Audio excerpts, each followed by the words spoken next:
सम्मानित मंच, आज हम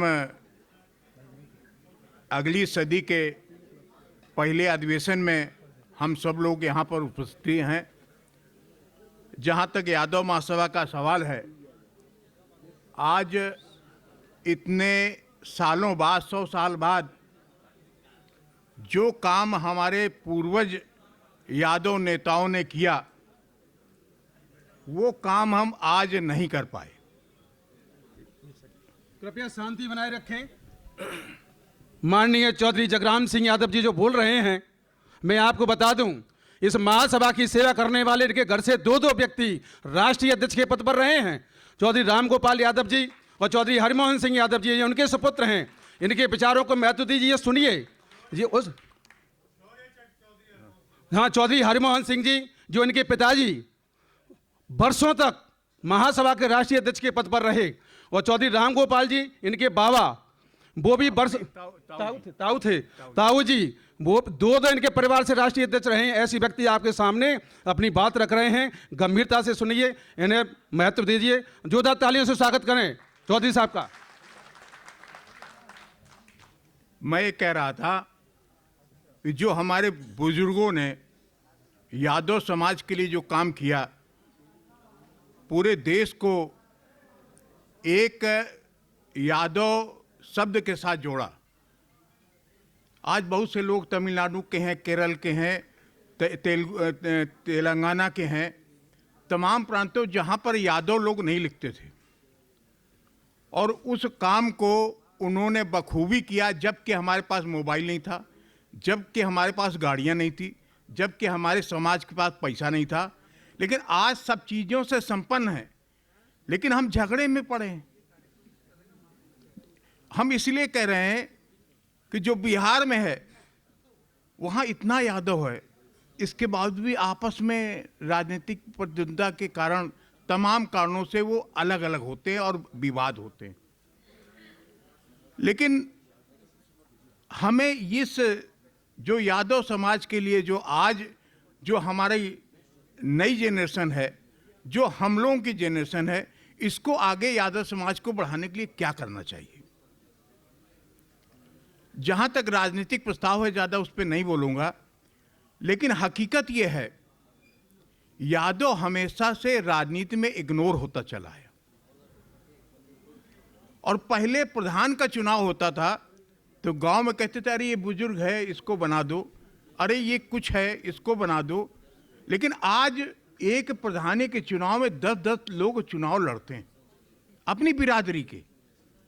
ऐसी स्थिति में राजनीतिक जो हमारे ऊपर संकट है, एमएलएज में तमाम पार्टियां टिकट देती हैं। आज हम बिहार गए थे तो बिहार के लोग कह रहे थे, यादवेंद्र जी शायद बैठे हैं और लोग बैठे हैं, तो कह रहे थे कि अगर यहाँ टिकट दें तो जितनी हमारी संख्या है उससे ज़्यादा हमारे एमएलए बन जाएं।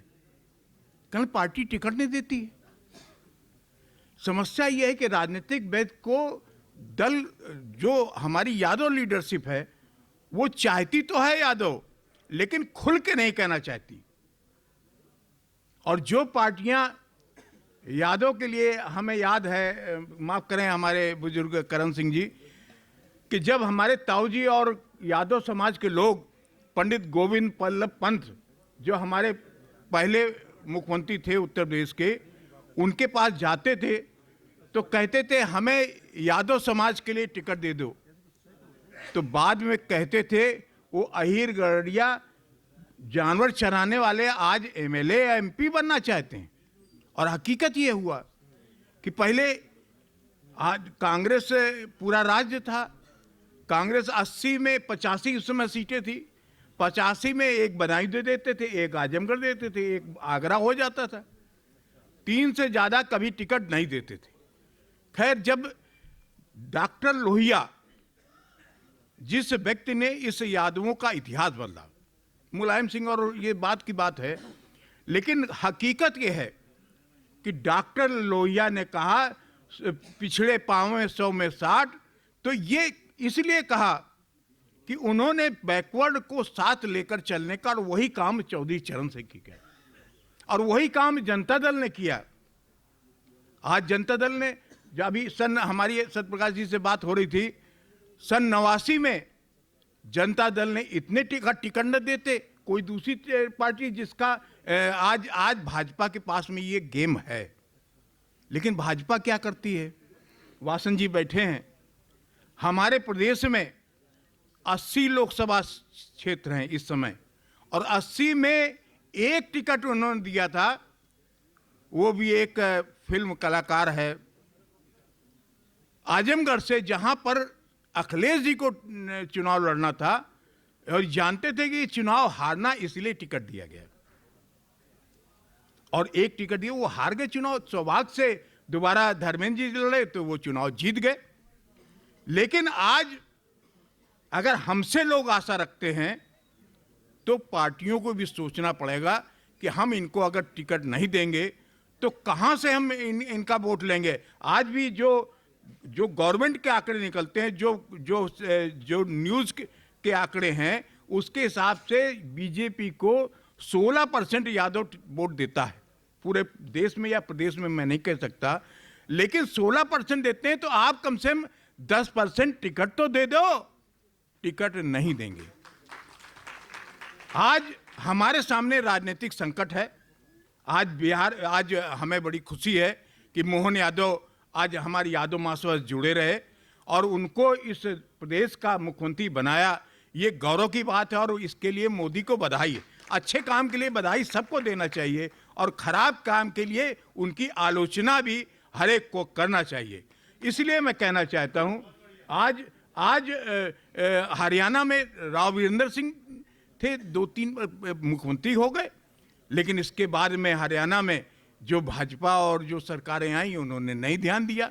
तो दोस्तों, मैं कहना चाहता हूं, आज राजनीतिक व्यक्ति होने के नाते हम तो अपनी पार्टी की बात, लेकिन व्यक्तिगत जहां हमारे यादव समाज का हित हो वहां पर हमें खुद सोचना चाहिए, उनकी मदद करना चाहिए। ये हमारा अपना विचार है।